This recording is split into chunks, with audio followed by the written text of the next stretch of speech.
Mapanda Hinduga Christianga adu adaina sando isidi langani sando isi pau ji mayek sengna mapana tabi dabra masigi maramda de khoi suknat heknate Hinduga Christian adu ada khoi yam nungsinana leinai aigi langonda leirisi bawban loina jati punlaga khara laiminai si loina nungsinai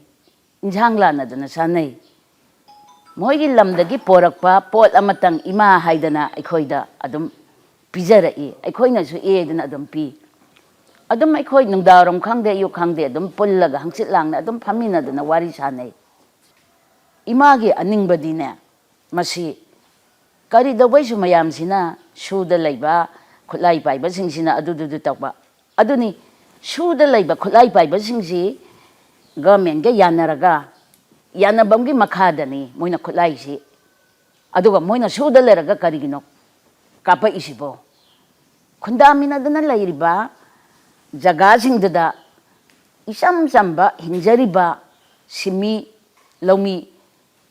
leijariba singduda moina khulai pairaga landara moina hana hawra aduga wonna taina asomgi pawdam dana aikhoi maitaina moigi mayam mai thabire khotlena hauji yangu kaya nungaite mamangi pau kharada tabada loina tribal khodingmak amata tampaksida taba ngamdre maitaina wolakpada haidana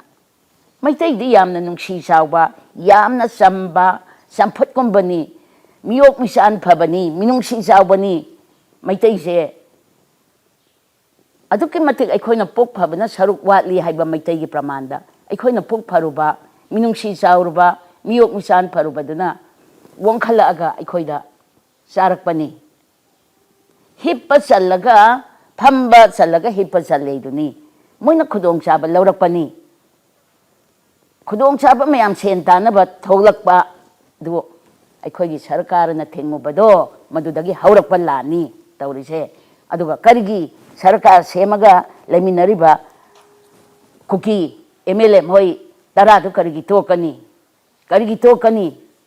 moina tongana tanaba policy mong barongi haijalakpa usek singduga laktunaraga moigi tongan ba matagi dudi kaidongeda su yaroi adubo haujikti phare thokpa haibasi thokre shanti leina yanaba poraktana antang mayamse ingthana laibasi ishorda imana nijari khoramjari